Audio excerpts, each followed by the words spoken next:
from ISIL 5 months ago. Ismael Alsodani is a retired Brigadier General in the Iraqi Army. He joins us from Washington, D.C. Also joining us from Washington is Douglas Oliphant. He's a retired U.S. Army officer who also served as Director for Iraq at the National Security Council. He's now a Senior National Security Fellow with the New America Foundation. If we could start with you, Douglas, what is the likelihood that ISIL does have chemical weapons? We have to be very careful. To say they have chemical weapons that are of a military grade, the likelihood of that is very low. But to make chlorine gas, we use chlorine for all kinds of things, for swimming pools, for water purification. To get enough of that and purify it, to bring it to a level that's toxic, is not that difficult. And so for them to use chlorine in this manner, while we can't verify it here in Washington, is certainly plausible. Okay, General Alsodani, how alarming is this news that ISIL probably has chlorine gas? Do you think ISIL could get its hands on more toxic, more lethal chemical weapons, say sarin gas, for example? Well, thank you for having me. I think ISIL is not surprised to perform this kind of chemical attacks. They have already used this kind of attacks during past September 2014, and I believe that Al-Qaeda also 2007 has used the same tactics to deliver this kind of attacks. It is very primitive.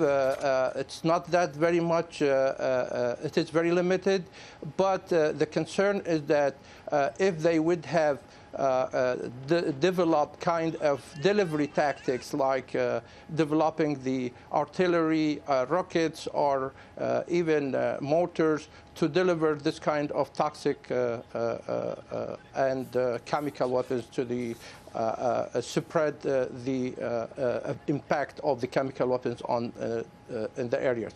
Okay, back to you, Douglas. Do you see ISIL using chemical weapons, chlorine gas, for example, increasingly? Is this ISIL on the back foot, perhaps, or in a corner, as the anti-ISIL forces appear to be making some gains against them? The anti-ISIL forces do appear to be making gains, and it's entirely plausible that ISIL will use tactics like this as they become increasingly desperate. As my colleague said here, this is a very primitive chemical weapon system. This is not, these are not military-grade chemical weapons. These are simply industrial chemicals that are used in sufficient quantities that they can have a military effect, but they're not military-grade chemical weapons. And so for them to use something like this is entirely plausible. It's essentially the chemical weapon of an IED, of an improvised explosive device, putting something that you can find commonly, getting it to a toxic level, and then putting it on the battlefield. But this doesn't mean they have access to very sophisticated nerve agents, sarin, any VX, anything like that. Okay, back to you, General Alsodani. As Douglas said, the anti-ISIL forces do seem to be making some gains against ISIL. Iraq's defense minister has said that it'll take just 4 days to liberate the city of Tikrit from ISIL. Is that a realistic time frame, do you think?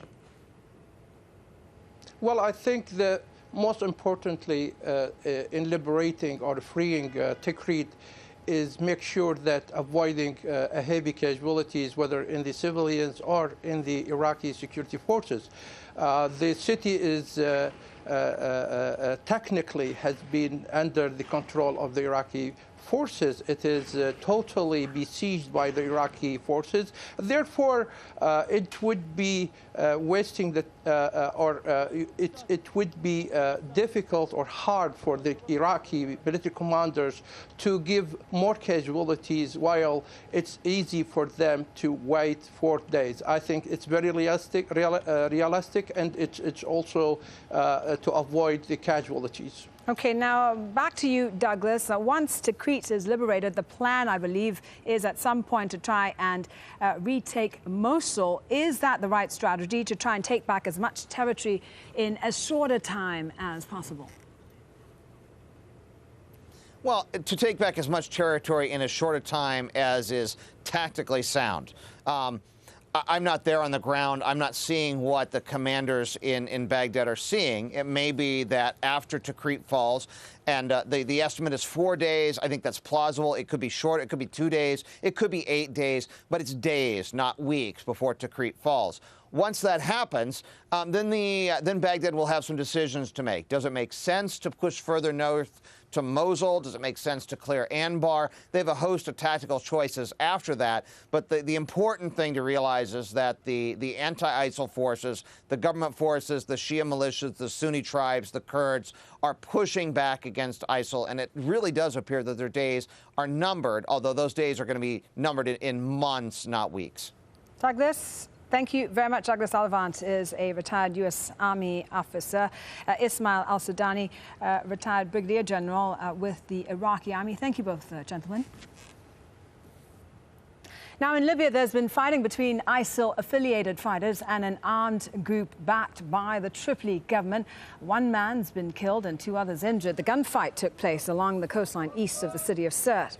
The Tripoli government is accusing the ISIL-affiliated fighters of being linked to the old regime of Muammar Gaddafi.